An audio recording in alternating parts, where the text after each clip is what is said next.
మనం చూసినప్పుడు యేసుక్రీస్తు వారు ఆయనతో పాటు ఉన్న శిష్యులు కలిసి సముద్రం దాటేసి వచ్చేసారు. ముందు వారం సముద్రంలో ఉంది మన ప్రసంగం. ఎక్కడ ఉంది? సముద్రంలో ఉందా? వెళ్ళిపోయిందా సముద్రంలోకి? కలిపేశారా సార్? చెప్పండి. ప్రసంగాన్ని సముద్రంలో కలిపేశారా? అదే బయటే ఉందా? మన ప్రసంగం ముందు వారం అయితే పడవ పైన ఉంది, కానీ మీరు దాన్ని ఉంచలేదు అనుకుంటున్నాను. సో పడవ మీద ప్రయాణం చేసుకుంటూ దరికి వచ్చేసారు. ఆ ప్రాంతం పేరు రాయబడి ఉంది. వాళ్ళ సముద్రంలో ఒక అద్దరినున్న గెరాసేనుల దేశమునకు వచ్చింది. ఈ యొక్క గెరాసేను దేశానికి వచ్చిన తర్వాత అపవిత్రాత్మ పట్టిన వాడు ఒకడు అక్కడ రావడం మనం చూస్తున్నాం. వాడు ఏ దేశం నుంచి వచ్చాడో అంత, ఏ ఊరు నుంచి వచ్చాడో అంత వివరంగా రాయలేదు ఇక్కడ. ఎందుకంటే మత్తయ్య గారు చెప్పిన విధంగా, మార్కు గారు చెప్పిన విధంగా, లూకా గారు చెప్పిన విధంగా, లేకపోతే వీరు కొంతమంది రాసిన విధంగా మనం చూసినప్పుడు ఇదే సంఘటన వేరే సువార్తలు కూడా రాశారు, వేరే భక్తులు కూడా రాయడం మనం చూస్తున్నాం.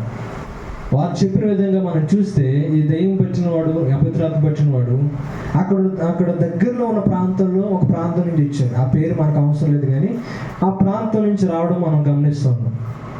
ఒక 10 పట్టణాలు లేకపోతే ఒక కొన్ని ఊర్లు సమ్మేళనంగా ఉన్న ప్రాంతంలో అతను ఒక మధ్య ఊర్లో నుంచి అతను రావడం మనం గమనిస్తాం. అతను గెరాసేను దేశం నుంచి రాలేదు, కానీ అక్కడ దగ్గరలో ఉన్న ఒక ప్రాంతం నుంచి అతడు రావడం మనం చూస్తాం. అక్కడ అందరూ కూడా యూదేతరులు నివసిస్తూ ఉన్నారు. అంటే యూదులు కాని వారు అక్కడ నివసిస్తున్నారు. యూదులు అంటే మీకు తెలుసు కదా. యూదులు ఎవరు చెప్పండి? పాత నిబంధన గ్రంథంలో యేసుక్రీస్తు వారు లేకపోతే దేవుడు ఏర్పరచుకున్న ప్రజలు, ఇశ్రాయేలు ప్రజలు. దాని తర్వాత ఇశ్రాయేలు ప్రజల నుంచి వచ్చిన జాతి ఎవరు? యూదులు. యూదులు యెహోవా దేవుడిని ఆరాధిస్తున్నవారు, దేవాతి దేవుణ్ణి వారు దేవుడిని అంగీకరించి నమ్ముతున్నవారు. ఇంకా మిగిలిన వారందరూ కూడా అన్యులుగా తీర్చబడుతున్నారు. ఇంగ్లీష్లో జెంటైల్స్ అన్నారు. అంటే అన్యులుగా, తమ ఇతరులుగా తీర్చబడుతున్నారు. ఈ వ్యక్తి ఎక్కడ నివసిస్తున్నాడు చెప్పండి? అన్యుల ప్రాంతంలో నివసిస్తున్నాడు. అంటే యూదులు కాని ప్రాంతంలో ఇతడు నివసిస్తున్నాడు. అది ఎందుకు ప్రాముఖ్యమో మనం ముందు చూస్తాం. తర్వాత మనం చూసినప్పుడు యేసుక్రీస్తు వారు దేవగానే లేకపోతే రాగానే అపవిత్రాత్మ పట్టినాడు వచ్చాడు అని రాయబడి ఉంటుంది అక్కడ. యేసుక్రీస్తు వారు కొద్ది దూరం నడిచిన తర్వాత, కొంత దూరం వెళ్ళిన తర్వాత, ఆ ప్రాంతానికి చేరుకున్న తర్వాత, ఎందుకంటే మనం అతను నివసించే ప్రాంతం దూర ప్రాంతం దాని నుండి. కానీ మార్కు గారు ఇదంతా కూడా రాయలేదు. ఆయన ప్రయాణం చేసుకుంటూ వెళ్ళిన తర్వాత వచ్చాడని రాయలేదు. వెంటనే మార్కు గారు యొక్క సంఘటనలోకి వెళ్ళిపోయాడు. వెంటనే ఆయన దిగగానే అపవిత్రాత్మ పట్టిన వాడు వచ్చాడు అని రాయబడి ఉంటుంది 2వ వచనంలో. ఆయన దోణి దిగ్గానే అపవిత్రాత్మ పట్టిన వాడు ఒకడు సమాధిలో నుండి వచ్చి ఆయనకి ఎదురుపడి వెంటనే యాక్షన్లో దిగిపోయాడు మార్క్ గారు. వెంటనే ఈ సంఘటన పరిచయం చేస్తున్నారు. ఈ దెయ్యం పట్టిన వాడు దేవునికి లేకపోతే యేసుక్రీస్తు వారికి ఎదురుపడడం, దాని తర్వాత జరుగుతున్న సంఘటన, వారి మధ్య జరుగుతున్న సంభాషణ మనం జాగ్రత్తగా గమనిస్తున్నప్పుడు వాడు దేని చేత పట్టబడి ఉన్నాడని రాయబడి ఉంది అక్కడ? అపవిత్రాత్మ చేత పట్టబడి ఉన్నాడని రాయబడి ఉంది. ఏ ఆత్మ చెప్పండి? అపవిత్రాత్మ చేత పట్టబడి ఉన్నాడు. అంటే అపవిత్రత కలిగిన ఆత్మ, లేకపోతే ఈ దురాత్మలు ఏదైతే ఉన్నాయో అవి పట్టిన ప్రతి ఒక్కడు కూడా అపవిత్రుడే. ఎవరు చెప్పండి? అపవిత్రుడు. ఈ మాట మనం చాలా శ్రద్ధగా ఆలోచించాలి. అపవిత్రుడు లేకపోతే అపవిత్రత కలిగి ఉండడం అనేది యూదుల్లో చాలా భయంకరమైన విషయం, లేకపోతే దౌర్భాగ్యమైన విషయం. అపవిత్రత వారికి అంటుకుందంటే వారు కుదురుగా ఉండరు. వాళ్ళు ఈ యొక్క యూదుల యొక్క పద్ధతుల్లో, సాంప్రదాయాల్లో, ఆచారంలో అనేకమైన శుద్ధీకరణ కార్యక్రమాలు ఉన్నాయి, అనేకమైన పద్ధతులు ఉన్నాయి శుద్ధీకరణ చేసుకోవడానికి. ఈ అపవిత్రత ఎలాగన్నా వదిలించుకోవడానికి చాలా కార్యక్రమాలు చేస్తూ ఉంటారు. వారు ఎంత జాగ్రత్త పడుతూ ఉంటారంటే ఏది జరిగినా సరే చాలా సందర్భాల్లో వారికి అపవిత్రత వస్తుంది. ఒక ఉదాహరణ చెప్పాలంటే, ఎవరైనా సరే ఒక చచ్చిపోయిన ఒక శవాన్ని పట్టుకుంటే, చచ్చిపోయిన వ్యక్తిని పట్టుకుంటే వాడు అపవిత్రుడు అని మోషే చెప్పాడు. మోషే రాసిన దాంట్లో మనం చూస్తాం, అపవిత్రమైన దాన్ని, మృతమైన దాన్ని పట్టుకుంటే వాడు ఎవడు? అపవిత్రుడు. ఈ యూదులు ఏం చేశారంటే ఇంకా ముందుకెళ్ళి ఒక శవం పట్టుకుంటే అపవిత్రత కాదు, లేకపోతే ఒక చనిపోయిన మృతదేహాన్ని పట్టుకుంటే అపవిత్రత కాదు, వాడి వస్త్రాలు, వాడు ఉపయోగించినవి పట్టుకున్నా కూడా ఏమొస్తుంది? అపవిత్రత వస్తుంది. ఇంకా ఆగలేదు వాళ్ళు, ఇంకా ముందుకెళ్ళి అది వాడు పట్టుకున్నవి, వాడు ఉన్నది కాదు, వాడు ఎక్కడైతే పాతి పెట్టబడ్డాడో ఆ సమాధిలోకి వెళ్ళి ఆ సమాధి పట్టుకున్న వాడెవడు? అపవిత్రుడే. అటువంటి నిష్ఠగా యూదులు పవిత్రత కోసం ఎంతో జాగ్రత్తగా పవిత్రంగా జీవించాలని వారు ఆలోచన చేస్తూ ఉంటారు. ఈరోజు ఈ మాటలు వింటున్న మనం కూడా మన ఏకాగ్రత ఏదో శవం మీద ఉండడం కాదు, లేక మృతమైపోయిన సమాధి పెట్టి మీదో, లేకపోతే సమాధుల్లో ఉన్న ఆ యొక్క సమాధి ఏదైతే ఉందో దాని మీద ఉండడం కాదు, కానీ వారు పవిత్రత కోసం ఎంత జాగ్రత్త పడుతున్నారో దాని మీద మనం శ్రద్ధించాలి. పవిత్రంగా బ్రతకాలి, పవిత్రంగా తమను తాను ఎల్లప్పుడూ కూడా చూసుకోవాలి అని వారు తహతహలాడుతున్నారు. చూసారా? అది దేవుణ్ణి అంగీకరించిన వారికి మాత్రమే ఉండే లక్షణం. అది మేము జీవించే జీవితకాలం అంతా కూడా ఏదో ఆచారం చేయమని, ఏదో పద్ధతి చేయమని వారు ఆచరిస్తున్నట్టుగా, కాళ్ళు కొడుకుంటే అపవిత్రపోతుందని, లేకపోతే తలస్నానం చేస్తే మహా పరిశుద్ధత కలుగుతుందని, అటువంటి పద్ధతులు చేస్తే పవిత్రత వస్తుందని కాదని చెప్పేది. మన పవిత్రత అంతరంగం నుంచి ప్రారంభమవుతుందని ప్రభు చెప్తూ ఉన్నాడు. కానీ ఇక్కడ మనం ఆలోచించేసింది ఏంటంటే, వారు ఎలాగ పవిత్రంగా ఉన్నారో, లేకపోతే ఎలాగ పవిత్రమైన శుద్ధీకరణ చేశారో, ఎలాగ వాళ్ళు క్రియలు చేశారో, పద్ధతులు చేశారో కాదు, వారు పవిత్రంగా ఉండాలనే ఆలోచన ఏదైతే ఉందో అటువంటి ఆలోచన మనం కలిగి ఉండాలి. మీకు అర్థమవుతుందా? వారు పవిత్రత కోసం చేసిన పద్ధతుల మీద, ఆచారం మీద కాదు మనకు ఉండాల్సిన మనసు. వారు పవిత్రంగా ఉండాలనే ఆలోచనలు చూసారా, దాని మీద ఉండాలి. మనం చాలాసార్లు బయట నుంచి రాగానే కాలు కడుక్కోవాలనిపిస్తుంది, బాగానే ఉంది. బయట నుంచి వచ్చి రాగానే తలస్నానం చేయాలనిపిస్తుంది, బాగానే ఉంది. అది శరీర శుభ్రత వరకే. మరి హృదయాన్ని శుభ్రపరచుకోవడం కూడా అంతే ప్రాముఖ్యమైన విషయం, అంతకంటే ప్రాముఖ్యం చెప్పాలి. శరీరాన్ని శుభ్రపరచుకోకపోతే రోగాలు రావచ్చు, లేకపోతే పక్కన ఉన్నవాడి దాని దగ్గర రాకపోవచ్చు. అవునా? నువ్వు వారం రోజు స్నానం చేయకపోయానికి ఎవడు నీ దగ్గరికి వస్తాడా? నువ్వు దూరంగా ఉండగానే పారిపోతాడు. కానీ శరీర విషయంలోనే అంత జాగ్రత్తగా మనం కలిగి ఉన్నప్పుడు ఆత్మ విషయమే అంత జాగ్రత్త పడాలి. 60 ఏళ్ళు ఉండే ఈ శరీరం కోసం అంతగా మనం ఆలోచిస్తే, జీవితకాలం కూడా, అంటే శాశ్వత కాలం కూడా, ఈ జీవితాన్ని ఎల్లప్పుడూ కాపాడే, ఎల్లప్పుడూ కూడా జీవింపజేసే దేవుని విషయంలో ఈ ఆత్మను ఎంత జాగ్రత్తగా మనం కాపాడుకోవాలి. ఇక్కడ ఈ వ్యక్తి మనం చూస్తే సమాధిని పట్టుకోవడం కాదు, శవాన్ని పట్టుకొని అపవిత్రవడం కాదు. వీడెంత అపవిత్రుడు అంటే వాడు సమాధిలోనే బతుకుతున్నాడంట. చెప్పండి, ఎక్కడ బతుకుతున్నాడు? వీడు ఎంత భయంకరంగా అయిపోయాడంటే సమాధిలోనే బతుకుతున్నాడు. మీరు చూసుకోవాలి ఇంకెంత అపవిత్రత ఉందో. సమాధుల్లో జీవిస్తున్నాడు వాడు. సమాధుల్లో నుండి వచ్చి ఆయనకి ఎదురుపడను. వాడి నివాసం ఎక్కడ? సమాధుల్లో వాడి నివాసం. వాడు అపవిత్రమైన దెయ్యముల చేత అపవిత్రుడు అయిపోయాడు.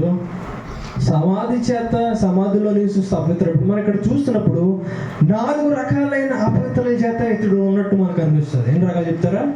4 రకాలుగా, లేకపోతే 4 విధాలుగా అపవిత్రత తనలో నిండిపోయింది.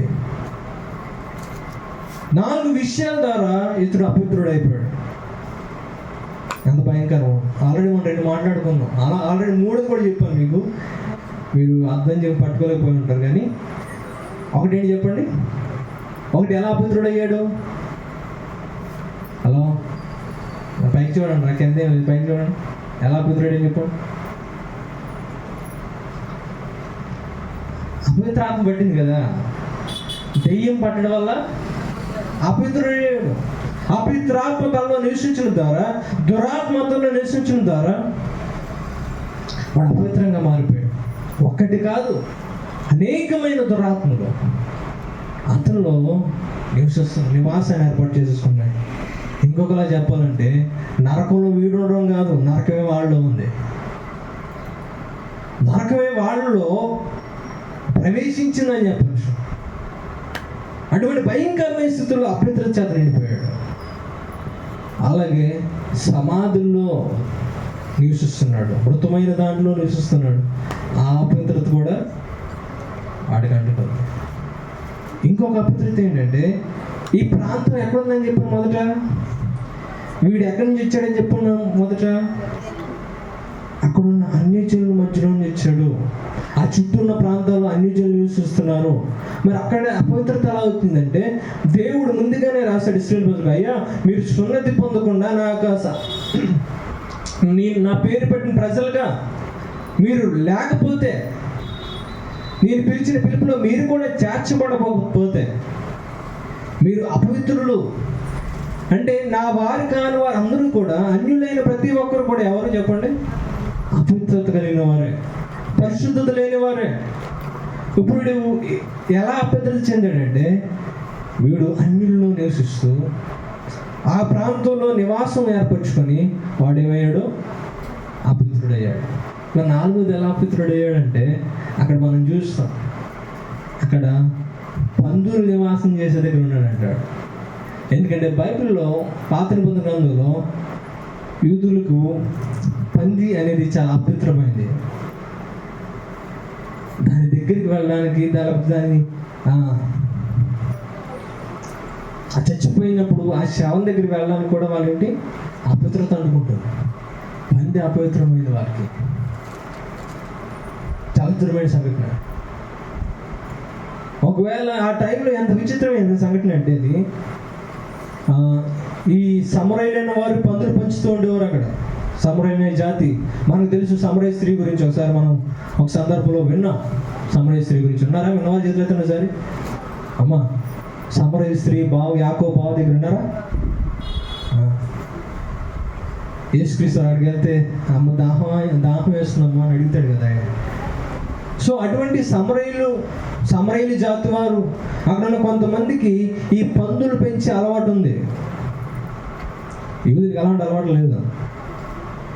యూదులు ఈ యొక్క యుద్ధాల చేత, లేకపోతే ఏదో ఒక శ్రమ చేత వారు వేరే ప్రాంతాలకు వెళ్ళిపోయి చెల్లాచెదరైపోయినప్పుడు, రాజులు వారిని తీసుకెళ్ళిపోయి చెరలోకి వెళ్ళిపోయినప్పుడు, తర్వాత దేవుడు కృప చూపించి మళ్ళీ విడిపిస్తే, మళ్ళీ తిరిగి ఇశ్రాయేలు ప్రాంతానికి వచ్చి, తిరిగి మళ్ళీ వారి దేశానికి వచ్చి నివాసాలు ఏర్పాటు చేసుకునే టైంలో, మందిరం కట్టాలి ఆ టైంలో, నివాసాలు ఏర్పాటు చేయకూడదు. అలాగే పడిపోయిన మందిరాన్ని తిరిగి కట్టే ప్రయత్నంలో వారి మందిరాన్ని కడతా ఉంటే, ఈ సమరయులు అనేవారు వీరికి ఎంత అసూయ వచ్చేసిందంటే, వీళ్ళు ఎక్కడికి వెళ్ళిపోయారు, మళ్ళీ తిరిగి వచ్చారు. వీళ్ళు మళ్ళీ వచ్చి ఏం చేస్తారంటే మందిరాన్ని కడుతున్నారు వీళ్ళు అని. ఏం చేసేవారంటే, వీళ్ళు ఎలాగైనా పని ఆపేదండి, ఒక పందిని చంపేసి తీసుకెళ్ళి ఆ మందిని కట్టి చోట వేసేసేవారంట. చూసుకోండి, చచ్చిపోయింది కదా మంది ఆ స్థలంలో. వీళ్ళందరూ అపవిత్రులు అయిపోయారు. పని చేసి యూదులందరూ ఏమైపోయారు, అపవిత్రులు అయిపోయారు. ఇప్పుడు ఏం చేయాలంటే 7 రోజులు శుద్ధీకరణ చేయాలి. వారిని 7 రోజులు శుద్ధీకరణ ఆ కార్యక్రమంలో ప్రవేశించారు. సో 7 రోజుల పాటు ఏమైపోతుంది, మందిరం పని ఆగిపోతుంది. సో 7 రోజులు చచ్చిపోయిన పని తీసాడు. తర్వాత పవిత్రపరచుకోడు. 7 రోజులు అయిపోతుంది, మళ్ళీ పని స్టార్ట్ చేయడు. వీళ్ళు రాత్రి మళ్ళీ సందు చూసుకొని పందిని చంపేసి ఆయన పాడేసుకోరు. ఇక్కడ యూదులకి మధ్యన, సమరయుల మధ్యన ఏ బంధాలు లేవు. అసలైన సమస్య ఎక్కడ వచ్చింది, చచ్చిపోయిన పంది దగ్గర వచ్చింది సమస్య. సో వీడు అటువంటి అపవిత్రమైన పందుల మధ్యన నివాసం చేస్తున్నాడు. ఎందుకు పందులు ఉన్నాయని చెప్తున్నాను, అక్కడ రాయబడి ఉంది. అక్కడ దెయ్యాలు ప్రార్థన చేస్తాయి. దేవుడు యేసుక్రీస్తు వచ్చిన తర్వాత ఆయన వేడుకుంటే, అయ్యా ఇదిగో వీళ్ళలోంచి మమ్మల్ని పంపిస్తే ఆ పందుల్లోకి మమ్మల్ని పంపించని చెప్తే అక్కడ మనకు కనబడుతుంది ఒక పందుల గుంపు అక్కడ ఉంది. అందుకని వీడు 4 విధాలుగా అపవిత్రతకు లోనైపోయాడు. ఒకటేమో సమాధుల్లో నివసిస్తూ అపవిత్రుడైపోయాడు, అన్యుల మధ్య నివసిస్తూ అపవిత్రుడైపోయాడు, అపవిత్రాత్మల చేత పట్టబడి అపవిత్రుడైపోయాడు, పందుల మధ్య నివాసం చేస్తూ అపవిత్రుడైపోయాడు. ఎంతో భయంకరమైన పరిస్థితిలో ఉన్నాడు ఈ వ్యక్తి. అపవిత్రత లోనైపోయాడు. బయటికి వచ్చే మార్గం లేదు. ఎంతో నరకవేతన అనుభవిస్తూ ఉన్నాడు ఈ వ్యక్తి. మనం చూస్తాం తర్వాత రాయబడి ఉందంట 3వ దాంట్లో మనం చూస్తాం, వాడు సమాధుల్లో వాసం చేశాడు. వాడు సంఖ్యలతోనైనాను ఎవరు వాడిని బంధించలేకపోయాడు. సంఖ్యలు వేశారంట వాడికి. సమాధుల్లో వాసం చేసేవాడు, నివాసాన్ని ఏర్పాటు చేసుకున్నాడు. వాడికి సంఖ్యలు వేశారంట. ఎందుకంటే వాడు సరిగ్గా ఉండట్లే. ఎవడి మీద పడిపోతాడు తెలియదు. రాత్రి వచ్చి దెయ్యం పట్టినవాడు ఆ మార్గం కూడా ఎవడొచ్చి పీకి తినేస్తాడు. సో ఎవడి మీద వెళ్ళిపోయి ఏ దాడి జరిగిపోతుంది అని చెప్పి ప్రజలందరూ ఏం చేశారంటే, వీడి వల్ల మాకు ఎంతో సమస్య వచ్చేస్తుందని చెప్పి వీడికి ఏం చేస్తున్నారు, సంఖ్యలు వేస్తున్నారు. సంఖ్యలు వేసి బంధించారు. అక్కడ రాయబడి ఉంది, ఎవడును వాడిని బంధింపలేకపోయాను. ఆ మాట ఉంది చూసారా? ఆ మాట దేన్ని వాడుతున్నారంటే, సాధారణంగా జంతువులు బంధించలేకపోతున్నారు చూసారు. జంతువుని బంధించడం, జంతువులు వాడే మాట అది. బంధించలేకపోవడం మనుషులు వాడేది కాదు. ఇక్కడ ఉపయోగించిన మాట సాధారణంగా ఆ టైంలో జంతువులకి, క్రూరమైన మృగాలకి, పెద్ద పెద్ద జంతువులు అంటే పెద్ద పెద్ద సింహాలకి, ఎలుగుబంట్లకి, అటువంటి వాటిని బంధించలేకపోవడం అన్నదాన్ని వాడే మాట అది. అది ఈ వ్యక్తికి వాడుతున్నారంటే, వీడిని మేము బంధించలేకపోతున్నాం వారు అంటున్నారంటే, వీడు ఈ క్రూర మృగాల కంటే భయంకరమైన వాడు, వీడి జంతువుల కంటే భయంకరమైన వాడు. ఎందుకంటే వీళ్ళు ఉన్న దురాత్ములు వాడిని అతీతమైన బలం ఇచ్చేస్తున్నాయి. వాడికి అతీతమైన శక్తి ఇచ్చేవాడికి. వీడు సాధారణమైన మనిషి కాదు. అనేకమైన దురాత్మలు బట్టి వీడికి అతీతమైన శక్తులు వచ్చేసినాయి. వీడికి బలం, ఈ బలం ఎంత బలం అంటే సంఖ్యలు ధరించేస్తున్నాడు. పెద్ద పెద్ద సంఖ్యలు వాడికి వేస్తున్నారు, కానీ వాడు ఒక చెయ్యి ఎలా ఎత్తినంటనే సంఖ్యలన్నీ ఊడిచ్చేస్తున్నాడు. అంత శక్తితో ఉన్నాడు, అంత బలం చేత ఉన్నాడు. సంఖ్యలు వాడిని బంధించలేకపోతున్నాయి, వాడు వాడిని అంత చేసుకోలేకపోతున్నాడు. ఎంత భయంకరమైన పరిస్థితి అంటే వీడు. బైబిల్ ఇంకొక వ్యక్తి ఉంటాడు మనకి, అందరికంటే దీనుడు అంటే దరిద్రతలోకి వెళ్ళిపోయినవాడు, భయంకరమైన పరిస్థితిలో ఉన్నవాడు. నెంబర్ 1 లిస్టులో ఎవరుంటారు చెప్పండి బైబిల్లో? బైబిల్ చదువు చెప్పండి. అతి భయంకరమైన దారిద్ర్యం, దౌర్భాగ్యమైన స్థితి. ఒకేసారి తన జీవితం అందరికంటే పాతాళంలోకి వెళ్ళినట్టు అయిపోయింది. ఎవరు? యోబు. ఒక్క రోజులో తన ఆస్తి, తన పిల్లలు, తన ఆరోగ్యం, తన బంధాలు, తన అన్ని కూడా కోల్పోయాడు. ఆ వ్యక్తి చూసినప్పుడు చాలాసార్లు అంటే, యోబుకి వచ్చిన శ్రమలో నీకు రాలేదే, యోబే నిలబడ్డాడు విశ్వాసంగా, నువ్వు కూడా నిలబడచ్చు కదా అంటున్నా. యోబుని చూసి భయంకరమైన స్థితిలో ఉన్నాడు యోబు. అన్నీ కోల్పోయాడు, అన్ని విధాలుగా కూడా నాశనం అయిపోయాడు. ఆ యోబి పోటీ వచ్చాడు ఎవడన్నాడంటే బైబిల్లో, ఎవరు? ఈ వ్యక్తే. అపవిత్రత చేత నిండిపోయి భయంకరమైన దేన వ్యవస్థలో సంఖ్యల చేత బంధించబడి నివాసం లేక సమాధుల్లో బ్రతకడానికి కూడా వీలు పడిన పరిస్థితి. అటువంటి దేన వ్యవస్థలో అక్కడ రాయబడిన చదువుతున్న 4వ వచనం చదవండి. పలుమార్లు వాని కాళ్ళకును చేతులకును సంఖ్యలు వేసి బంధించినను వాడు సంఖ్యలు తెంపి కాళ్ళ సంఖ్యలు తుత్తునీలుగా చేశాను కనుక ఎవడును వాడిని సాధుపరచలేకపోయాను. ఈ మాట ఎవరు వాడతారు? జంతువులకి వాడతారు. సాధుపరచలేకపోవడం అంటే పెద్ద పెద్ద ఎద్దుల్ని, గుర్రాలని సాధు చేస్తారంటారు చూసారా? జంతువులు వాడే మాట ఇది. ఎవరైనా మనుషులు వాడతారా? హలో, బాగున్నారా? ఈ మధ్యన వాడుతున్నారు ఎవరు? అత్తగారులు వాడుతున్నారా? తల్లులు వాడుతున్నారా? ఏమో ఇదిగో అల్లుడిని ఏం చేయాలి, సాధి చేసుకునేంటి? అలాంటి వాటికి కాదు, జంతువులు వాడే మాట అది. వాడిని సాధు చేయలేకపోతున్నారంట, బంధించలేకపోతున్నాడు, తుత్తినీలుగా చేసేస్తాడు సంఖ్యల్లో.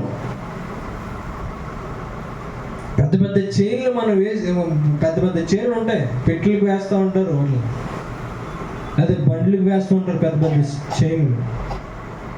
అంతెందుకు మనం సైకిల్ చేయని తెంపలేము, మనం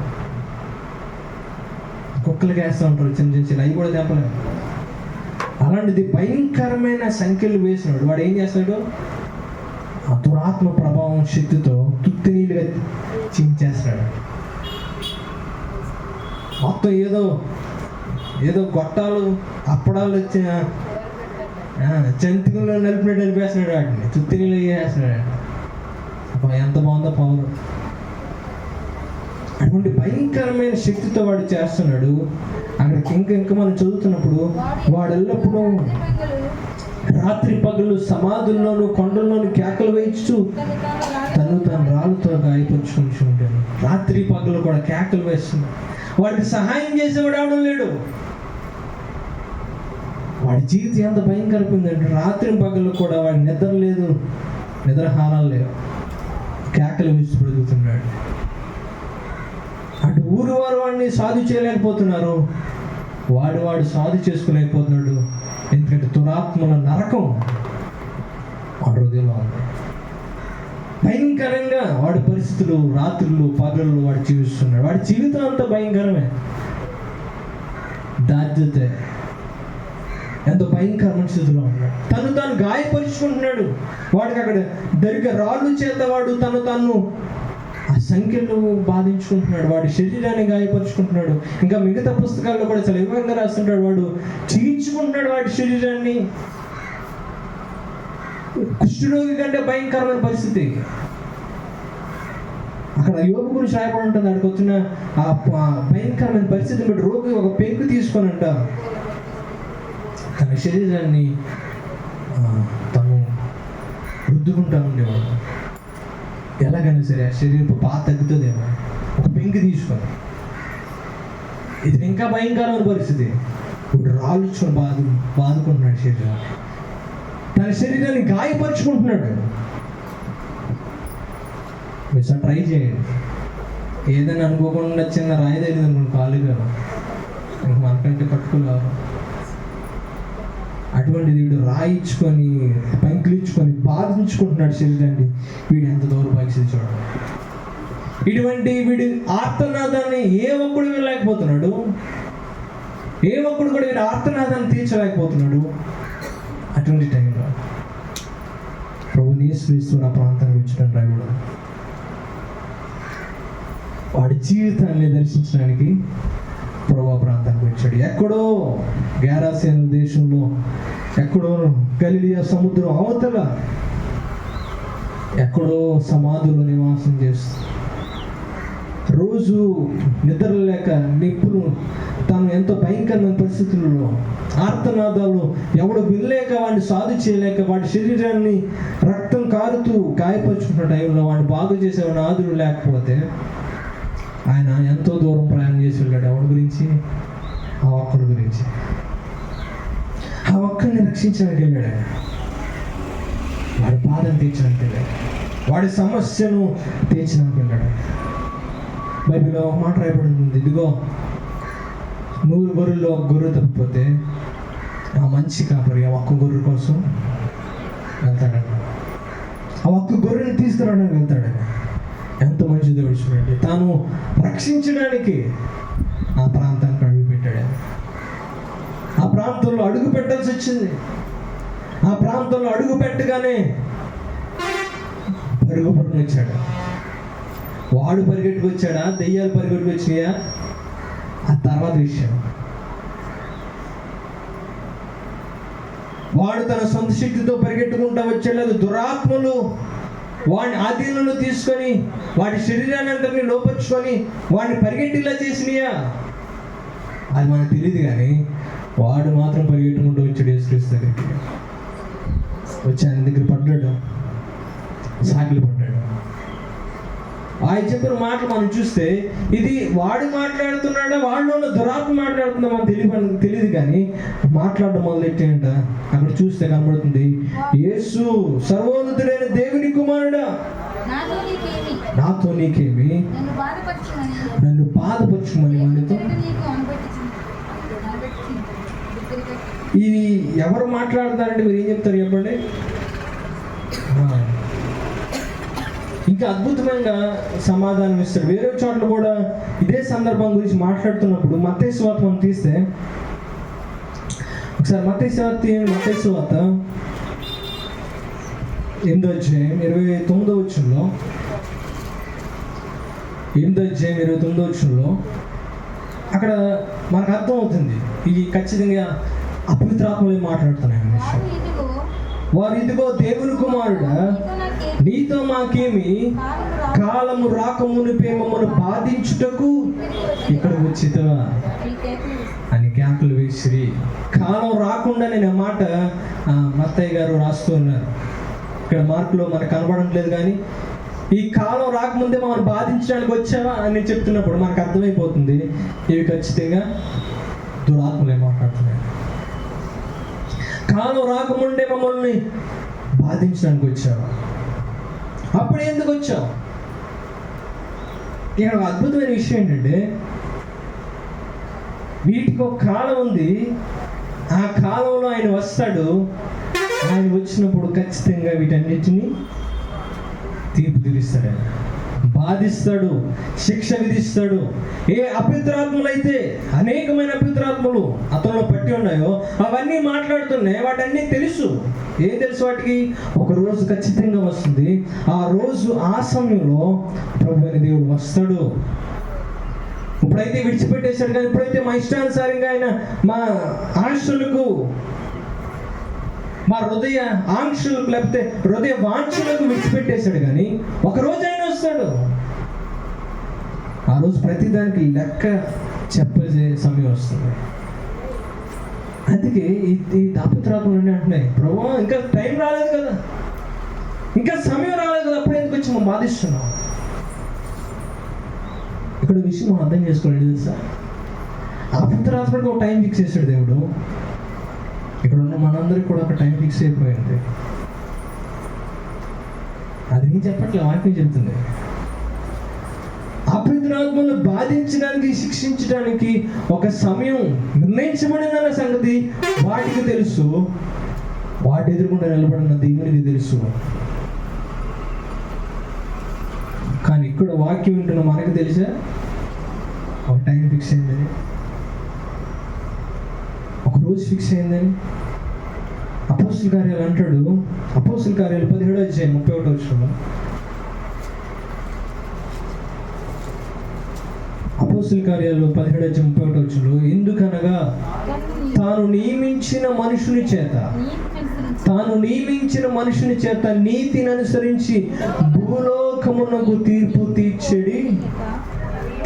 తీర్చిపోయేడు ఒక దినము నిర్ణయించబడి ఉంది. ఏమైందంట?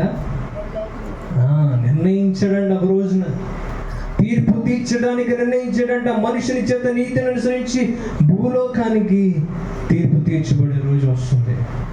ఒక దినం ఉంది. ఆ దినం కోసం ఆ రోజు అపవిత్రాత్మ తెలుసు ఒక దినం ఉందని. ఈరోజు మనకు కూడా తెలుసుకోవాల్సింది, మనం కూడా తెలుసుకోవాలి, మనం కూడా అర్థం కావాలి. ఈ భూమికి ఒక రోజు ఉంది, ఈ కాలాలన్నిటికి కూడా ఒక రోజు ఉంది. ఈ భూమి అంతమైపోయే రోజు ఉంది. ఆకాశాలన్నీ కూడా వస్త్రం వలె తొలగిపోయే రోజు ఉంది. ఆకాశ నక్షత్రాలు వెలుగు తగ్గిపోయే రోజు ఉంది. ఈరోజు ప్రతి ఒక్కరికి ఆ రోజు మన భూమిని విడిచి వెళ్ళే రోజు ఉంది. ఆయన తీర్పు తీర్చే రోజు ఒకటి ఉంది, మనం తెలుసుకోవాలి. ఈరోజు మనం అనుకుంటాం అన్ని రోజులు నాయ అనుకుంటాం. మనకి ఏది మంచి రోజు కాదో తెలుసు, కానీ నీ జీవితానికి చెక్ పెట్టే రోజు ఉందని తెలియట్లే, తీర్పు తీర్చే రోజు ఉందని తెలియట్లేదు మనకి. ఆ రోజు ఎవరు మనం రక్షించలేరు, ఏ ఒక్కరు కూడా మనకు కాపాడలేరు. ఏ బంధువు, ఏ స్నేహితుడు నేను రక్షించలేడు. ఆ రోజుని ఎవరైనా రక్షించగలను అన్నారంటే అపవిత్రాత్మ ఎదురుకుండా నిలబడ్డాడు చూశాను, ఆయన మాత్రమే. మమ్మల్ని శిక్షించడానికి వచ్చావా, ఇంకా సమయం రాలేదు కదా అంటే మమ్మల్ని పంపించే అని వేడుకుంటున్నాయి. వాడికి తెలుసు ఆయన పంపిస్తాడు. ఆయన దెయ్యాలు కోరుకుంటే పంపించామని ఆయన అన్నాడు, వెళ్ళిపోండి అన్నాడు. ఆయన అపవిత్రాత్మలను కూడా ఆ మనిషి విడిచి వెళ్ళిపోయాయి. ఈరోజు మన జాగ్రత్త గమనించాలి. మన స్థితులన్నీ కూడా లెక్క చెప్పాల్సిన రోజు ఉంది. ప్రసంగి కూడా అద్భుతంగా రాస్తాడు ఆయన. ప్రసంగి గ్రంథం మనం తీస్తే 3:17 ప్రసంగి 3:17 557 పేజీలో 3:17 ప్రతి ప్రయత్నమునకు ప్రతి క్రియకును తగిన సమయం ఉన్నదనియు నీతిమంతులకును దుర్మార్గులకును దేవుడే తీర్పు తీర్చిననియు. ప్రతి దానికి తగిన సమయం ఉంది. మీరు చేస్తున్న దానికి సమయం ఉంది. మీరు చేసే పనులకి సమయాలు ఉన్నాయి. మీరు ఈ లోకంలో వెలుగుండగా మీరు కష్టపడతారు, కానీ చీకటి ఖచ్చితంగా వస్తుంది. ఎలాగైతే పగలుందో ఖచ్చితంగా రాత్రి వస్తుంది. అది నువ్వు తెలుసుకున్నా తెలుసుకోకపోయినా, నమ్మినా నమ్మలేకపోయినా ఖచ్చితంగా రాత్రి వస్తుంది.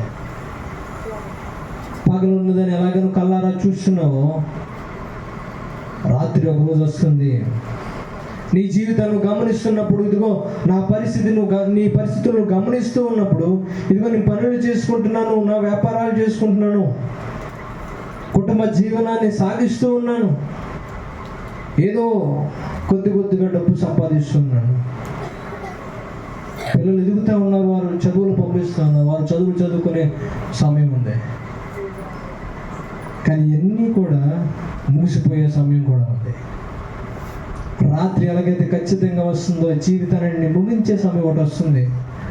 అక్కడ మనం నిలబడినప్పుడు, ఆ సమయంలో మనం నిలబడినప్పుడు సమాధానం చెప్పడానికి ఏముంది చెప్పండి? దగ్గర సమాధానం ఇవ్వడానికి దగ్గర ఏముంది చెప్పండి? ఆ సమాధానం ఒక్కటే ఇవ్వగలం. యేసుక్రీస్తు ప్రభువు ఒక్కడే. అన్నిటికీ సమాధానం ఆయనే. ఆయన ఇచ్చే సమాధానం నీకు లేకపోతే, ఆయన మన జీవితాల్లో లేకపోతే, ఆ రోజు మనం అడుగు పెట్టలేం, ఆ రోజు మనం నిలబడలేం. మొదటి పేతురు అంటున్నాడు ఆయన, మొదటి పేతురు 4:17 తీర్పు చూడండి ఒకసారి. మొదటి పేతురు 4:17 తీర్పు దేవుని ఇంటి యొద్ద ఆరంభమగును. ఏంటంటే ఆరంభమగు కాలము వచ్చి ఉన్నది, అది మన యొద్దనే ఆరంభమైతే దేవుని సువార్తకు అవిధేయులైన వారి గతి ఏమగును. ఇదిగో తీర్పు ప్రారంభమైందంట, దేవుని ఇంటి యొద్ద ఆరంభమైందంట. అక్కడ ఆరంభం అవ్వకుండా ఇక్కడ ఆరంభమైంది అనుకోండి, ఎవరు నిలబడతాడు అంటున్నాడు. దేవుని సువార్త ఎరిగిన వారు, దేవుని సువార్తకి అవిధేయులైన వారి పరిస్థితి ఏమవుతుంది? ఈ ప్రశ్న ఇంకా అర్థమయ్యేలా మీకు అర్థం కావాలంటే, దేవుణ్ణి అంగీకరించిన ప్రజలు, లేకపోతే దేవుణ్ణి సరిగ్గా సేవించిన ప్రజల పరిస్థితి ఏమవుతుంది? ఎప్పుడు? ఈరోజే అలా ఆరంభమవుతుంది, ఎక్కడో కాదు. ఈరోజు ఆరంభం అయిపోతే, ఈరోజు దేవుడు వచ్చి తీర్పు తీర్చడానికి నిలబడినప్పుడు ఏ ఒక్కరు నిలబడతారు? నిలబడతారా? సమయం ఉందా? ఏ ఒక్కరు నిలబడతారో తీర్పులో? అయ్యా కాలం రాకముందు వచ్చామని అపవిత్రాత్మకు తెలుసు, వాటి కాలం ఏంటో, తీర్పు తీర్చే రోజు వస్తుందని వాడికి తెలుసు. ఈరోజు మనిషిగా మనకు కూడా ఒక రోజు ఉందని గుర్తించాలి. నువ్వు ఆలోచించిన ఆలోచనలు ముగిసిపోయే రోజు వస్తాయి. ప్రసంగి ఎంత అద్భుతంగా రాస్తాడు. ఏడవడానికి రోజు ఉంది, నవ్వడానికి రోజు ఉంది, ఆనందపడడానికి రోజు ఉంది, సంబరాలు చేసుకోవడానికి రోజు ఉంది, పండగలు చేసుకోవడానికి రోజు ఉంది, విషాదంగా ఉండే రోజు ఉంది, ఒంటరిగా ఉండడానికి రోజు ఉంది. అన్నిటికీ సమయాలు ఉన్నాయి. అలాగే ఒక సమయం వస్తుంది, అన్నీ కూడా ముగించబడే సమయం వస్తుంది. మనం ఇంతవరకు ఏదైతే మన భయంకరమైన లేకపోతే అసలు తీరదనుకుంటున్న సమస్యలన్నీ అవన్నీ చిన్నవైపోయే రోజులు వస్తాయి. అయ్యో నా జీవితం ఏమైపోతుందో, నా పరిస్థితి ఏంటో, భవిష్యత్ కాలంలో ఏమైపోద్దో అని ఎంత కంగారు పడుతున్నావు ఈ రోజున. అయినా నాకు సరైన డబ్బు లేదు, ఎప్పుడైనా తీర్చోలేదు, ఈ బాధలు నాకు ఎలా పోతాయో అన్నీ కంగారు పడుతున్నావు. చూసారా, నా బంధువులు అలా అంటున్నారు, నా స్నేహితులు ఇలాగా అంటున్నారు, వారు నన్ను నొప్పిస్తున్నారు, బాధిస్తున్నారు అని అనేకమైన ఆలోచన చేసి హృదయం అతలబతలం అయిపోతుంది. కానీ ఇవన్నీ కూడా చిన్నవైపోయే రోజు వస్తుంది. ఇవన్నీ కూడా గడ్డి పరకలుగా పక్కపోయే రోజు వస్తుంది. అది కరోనా టైం అందరూ తెలుసు, చాలా చిన్న విషయం. కరోనా టైం బ్రతుకుంటే చాలరా బాబు, బటన్ కానీ తినచ్చు, కనీసం బయటికి వెళ్ళి పని చేసుకోవడం కూడా ఏం లేదు. ఆ టైంలో కొన్ని నెలల పాటు దేవుడు పోషించాడు, బయటికి వెళ్ళకుండా కొన్ని నెలల పాటు పోషించాడు. ఎక్కడి నుంచి వచ్చింది ఆ ధైర్యం? ఎక్కడి నుంచి వచ్చింది ఆ పోషణ? ఎక్కడి నుంచి వచ్చింది ఆ బలం? దేవుడు ఆకాశ పక్షుల్ని పోషిస్తున్నాడు. అవి విత్తవు, కోయవు, కొట్లలో కూర్చుకొనవు, మీరు నా శ్రేష్టమైన ప్రియులు, మీరు వాటికంటే శ్రేష్ఠులు గారా, వాటికంటే మిమ్మల్ని జ్ఞానవంతులుగా నేను చేయలేదా? మీరెందుకని భయపడుతున్నారు? ఎందుకని లోకం కోసం ఓ విచారాలతో జీవిస్తున్నారు? ఈరోజు ఈ సంఘటన మనకు నేర్పిస్తుంది ఏంటంటే, అపవిత్రత చేత నిండుకున్న ప్రతి ఒక్కడు కూడా, అపవిత్రతలో జీవిస్తున్న ప్రతి ఒక్కడు, చీకట్లో బ్రతికుతున్న ప్రతి ఒక్కడి జీవితంలో నరకమే ఉంటుంది. కానీ క్రీస్తు వాడిలోకి వచ్చినప్పుడు, క్రీస్తు వాడి జీవితంలో నిలబడినప్పుడు, క్రీస్తు మనుషుల బ్రతుకుల్లోని, వారి కుటుంబాల్లోని, వారి బంధాల్లో నిలబడినప్పుడు వాడి వెలుగును చూస్తాడు.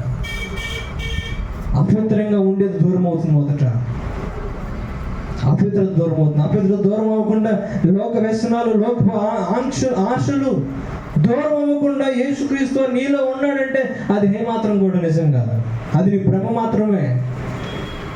అటు లోకాన్ని ఇష్టపడతాను, ఇటు ఇది ఇష్టపడతాను, అటు లోక ఆశల్లో కూడా వెంటాడుతూ ఉంటాను, ఇటు దేవుడిని కూడా నేను స్తుతిస్తాను, ప్రార్థిస్తాను. నాకు దేవుడు అంటే ఇష్టం, అది నిజం కాదు. నువ్వు ప్రార్థించలేకపోతున్నావు అంటే నేను దేవుడు లేడండి. ఒక భక్తుడు అంటాడు, ప్రార్థన చేయకుండా ఆపుతుంది కాదు, పాపం ప్రార్థన చేయకుండా ఆపుతుంది. ఇంకోటి ప్రార్థన పాపం చేయకుండా ఆపుతున్నాడు. సో మీరు గమనించండి, నువ్వు ప్రతిరోజు ఉదయం ప్రార్థన చేయలేకపోతున్నావు అనుకో, అవే సిగ్నల్స్. అన్నిటికీ సమయం ఉంటే ప్రార్థన సమయం లేదనుకోండి, ఒకసారి జీవితాన్ని పరిశీలించుకోవాలి. ఎందుకంటే అతి ప్రధానమైనది ఏంటంటే నీ ఆత్మ రక్షించబడ్డమే, నీ కుటుంబం పరలోకంలో చేరడమే, నీ కుమారుడు ఉద్యోగం కాదు, నీ కుమారుడు పెళ్లి కాదు, నీ కుమార్తె యొక్క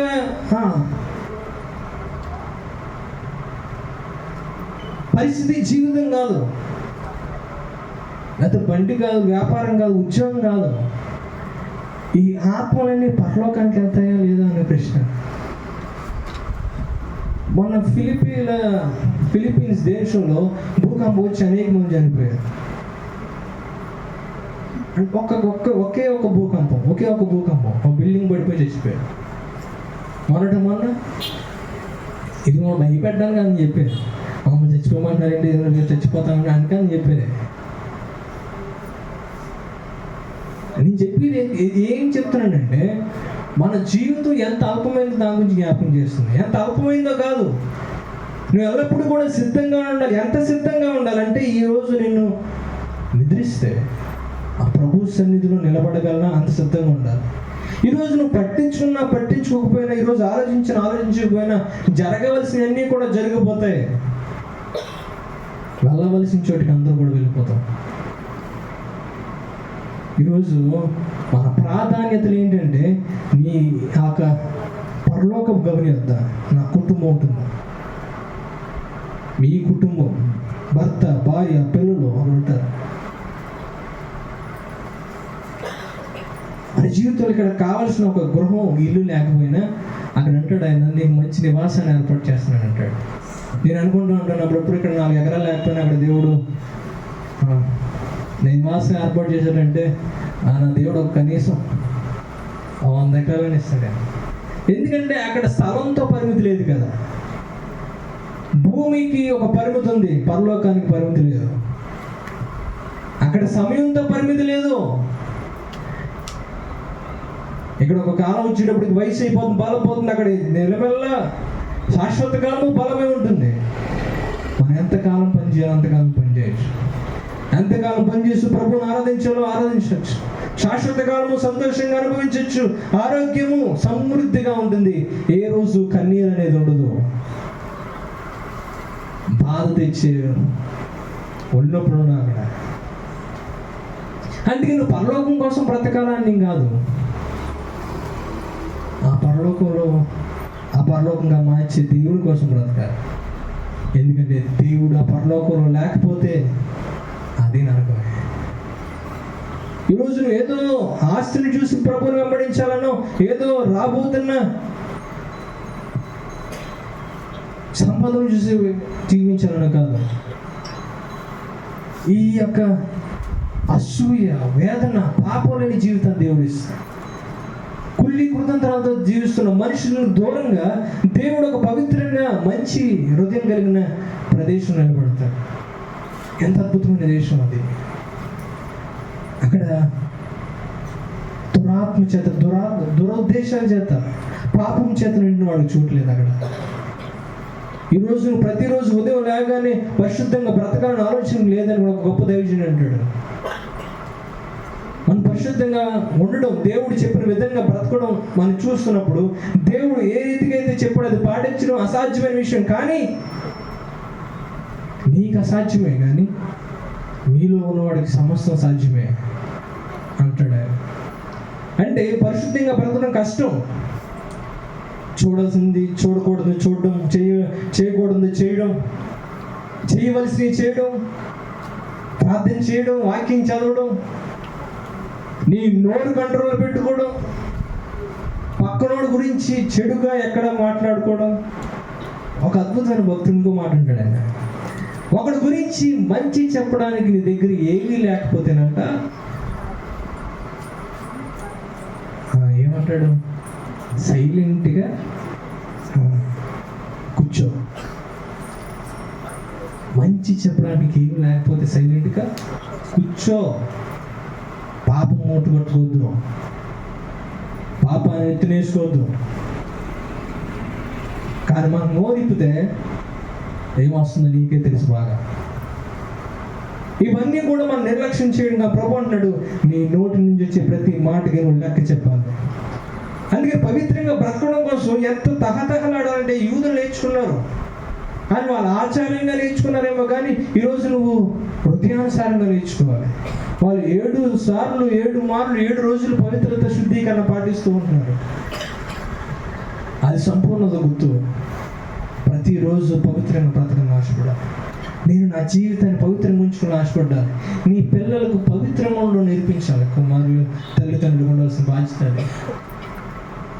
క్యారెక్టర్ ఎలా కాపాడుకోవాలి నేర్పించాలి. వారి జీవితాన్ని ప్రభు కోసం ఎలా జీవించాలని నేర్పించాలి. ఒంటిండా నగలాలు చేసుకోవాలి కానీ నేర్పించాల్సిందే. నువ్వు ముసలి వయసుకి వెళ్ళిపోయినప్పుడు పరిచర్య ఎలా చేయాలని నేర్పించాలి.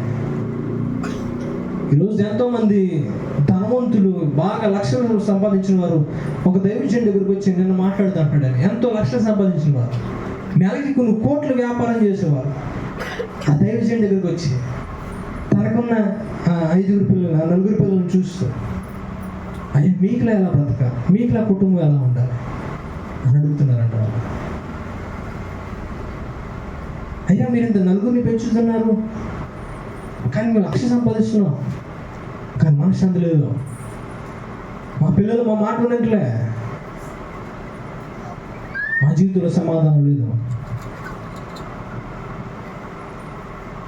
ఆయన ఎలా బ్రతకాలో నేర్పించాడు వాళ్ళ కోసం. అనేకమైన రోజులు తీసుకుని వారికి కూర్చోబెట్టి నేర్పించాడు.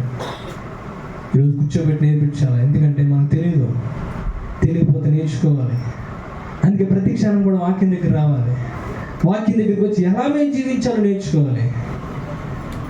నేర్చుకోకపోతే భయంకరమైన పర్యవసానాలు ఈ భూమి మీదను భరించాలి, అంతకంటే పర్యవసానాలు రాబోతున్న కాలంలో కూడా భరించాలి. ఈరోజు విన్న వాక్యం ఒకే ఒక సందేశం ఏంటో తెలుసా?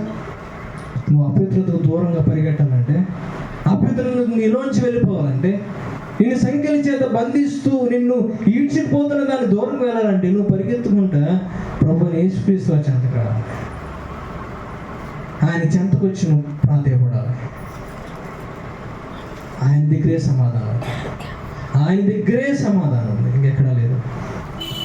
చాలా మంది అంటారు అక్కడికి వెళ్తే సమాధానం లేదు, ఎక్కడికి వెళ్తే బాగుంటుంది, అక్కడికి వెళ్తే చేస్తావు. చాలా మంది అంటారు అమ్మ నువ్వు ఎలా పడితే నీ కుటుంబం బాగుంటుంది. ఒక్క నిమిషం ఆలోచించండి, నీ కుటుంబం ఎలా ఉంటే బాగుంటుంది అన్న వాళ్ళ కుటుంబం బాగుందా? లోకం ఉంటుంది ఎలా చేయండి అలా చేయండి, మరి వాళ్ళ పరిస్థితి ఏంటి? కానీ ప్రభువు చెప్పినట్టు చేసేవారు ఎవరు ఉన్నారు చెప్పండి? ప్రభు నేర్పిస్తున్నట్టు నేర్పించేవారు ఎవరు ఉన్నారు? ఈరోజు ప్రభు దగ్గరికి వచ్చి నేర్చుకోవాలి. ప్రభు దగ్గరికి వచ్చి ఎలా బ్రతకాలో మనం నేర్చుకోవాలి, ఎలా జీవించాలో నేర్చుకోవాలి, ఎలా ప్రేమించాలో నేర్చుకోవాలి, ఎలా త్యాగం చేయాలో నేర్చుకోవాలి. ఇవన్నీ నేను తెలియాలంటే మనం వాక్యం చదవాలి. చివరిసారి మనం బైబిల్ ఇప్పుడు తీసాం, ముందు ఆదివారం అనుకుంటాండి. ఆలోచించాలి, ప్రతిరోజు వాక్యం వినడానికి ప్రయత్నించాలి. అందుకే మనకి ఎలాగైనా మీరు వాక్యం నేర్చుకోవాలని, మీరు వాక్యం వినాలని మీకు పెడుతున్నాం. మీరు నేర్చుకోవాలి, చూడాలి. అన్నీ వినకూడదు, అన్నీ వింటే మళ్ళీ వెళ్ళిపోతాం ఎక్కడికో. ఈరోజు ఎంత భయంకరమైన పరిస్థితులకు వెళ్ళిపోతున్నాం అంటే లోకం అన్ని విధాలుగా తీసుకెళ్ళిపోయి బోధలు వస్తున్నాయి. జాగ్రత్త పడాలి. వాక్యం ఏం చెప్తుందో అని ఆలోచించాలి, వాక్యం ఏం మాట్లాడుతుందో ఆలోచించాలి. ప్రభువు దగ్గరికి వచ్చిన అపవిత్రత, ప్రభువు దగ్గరికి వచ్చిన వాడు పవిత్రంగా తిరిగి వెళ్ళాడు, ఆ జీవితం బాగుపరచుకొని వెళ్ళాడు. ఆ తర్వాత ఏం జరిగిందో 9వ వచనంలో ఆయన తర్వాత ప్రశ్నలు వేస్తాడు.